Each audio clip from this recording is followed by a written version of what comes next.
So, as some of you know, recently the newest raid, the Desert Perpetual, just came out in Destiny 2, and there was a world's first race for it. And along with this, we ended up seeing something that we have never seen before. So, usually, after World's First happens in a raid, which this time it took about 14 hours, within about a day or so of that completion, Raid Report and Raid Hub will publish the rankings for like the rest of the teams. So you can see like the top 100 teams that finished and see where you placed among those placements.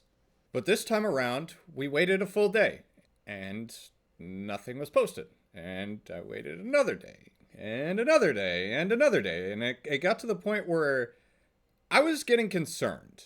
And so were some of the people who like to look at their placements because it doesn't usually take this long. And a big red flag went up. And boy, were we right.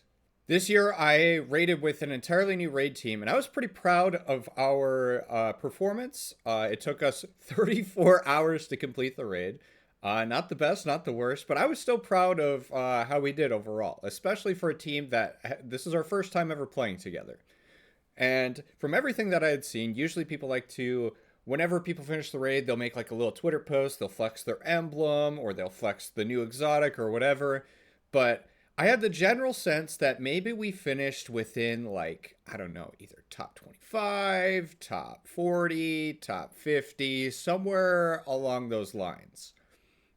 And when the publications finally went up for the full rankings, I checked the leaderboard and saw that we were in 84th place. And to be completely honest with you, that's nothing to scoff at. I think anything within the top 100, especially a contest raid as difficult as this one was, is one hell of an achievement.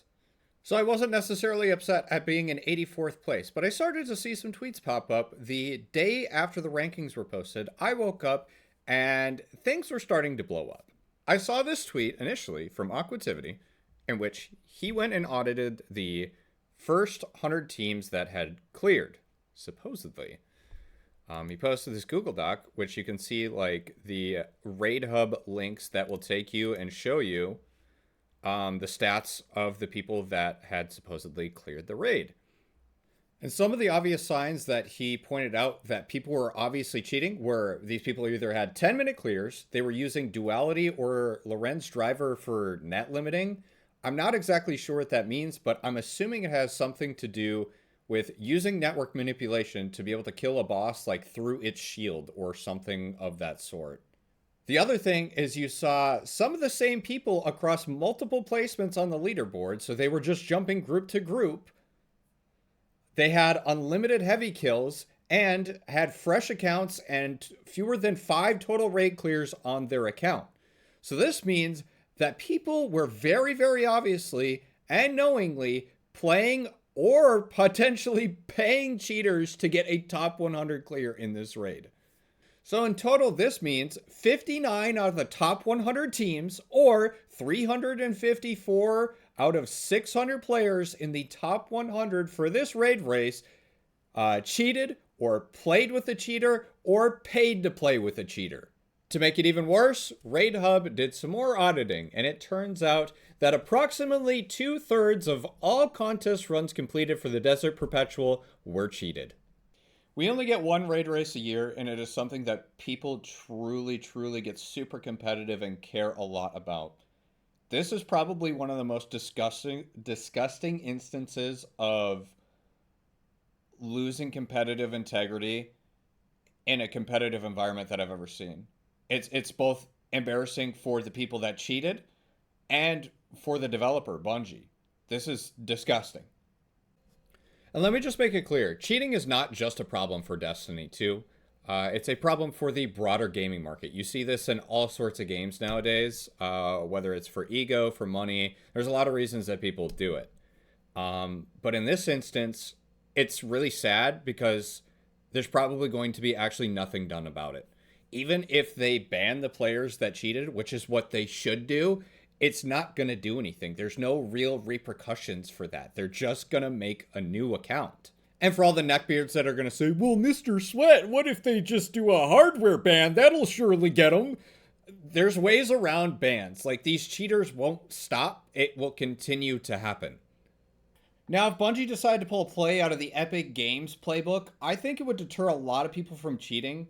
For those of you who don't know what I'm talking about, Fortnite recently sued a cheater who had cheated in a competitive Fortnite tournament and sued this guy for $175,000.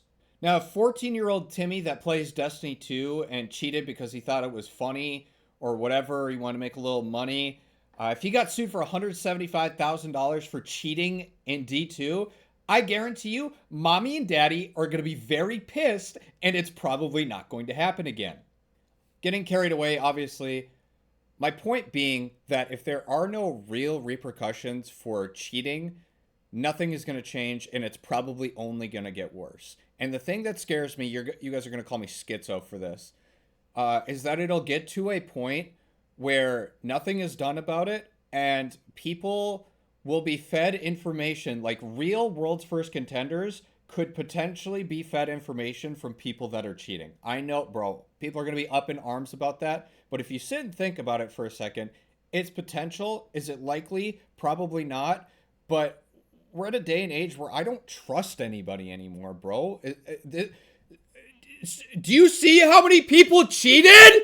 If 2/3 of the rating population is willing to cheat their way to a contest finish, I wouldn't put it past anybody at this point, as sad as it is to say that. I do think part of what will help this is implementing strict rules for the next world's first race. Obviously, I think the biggest thing, which I think is a very reasonable requirement, is to just have one person on your team streaming. We could go back and forth and argue whether or not they have to unblur their screen or unmute their comms or whatever. But I think something needs to get figured out, because if nothing is done, this will only continue to get worse. Anyways, circling back to the placements, I'd like to show you guys what actually happened. So if you look here, 84th place. Again, still, am I happy with that? Yes. Like, if I never win another raid in my life, that's okay, because I'm proud of what I've done, and I still like to do it because I very much enjoy the competitive spirit of it. I've always been a competitive person, and I want to continue to do it going forward, but we really have to set a standard on cheating and making sure that there is an even playing field and people aren't doing some very suspicious stuff. But anyways, 84th place.